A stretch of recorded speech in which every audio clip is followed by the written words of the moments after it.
thunderstorm warning for northern Habersham County in northeastern Georgia, western Rabun County in northeastern Georgia, until 8:30 p.m. Eastern Daylight Time. At 7:38 p.m. Eastern Daylight Time, a severe thunderstorm was located 9 miles north of Clarkesville, or near Lake Rabun, moving northwest at 10 miles per hour. Hazard, 60 miles per hour wind gusts and penny-sized hail. Source, radar indicated. Impact, expects damage to trees and power lines.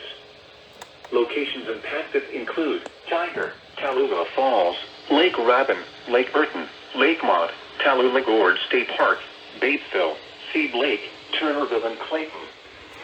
For your protection, move to an interior room on the lowest floor of a building. Large hail and damaging winds and continuous clouds around lightning is occurring with a storm already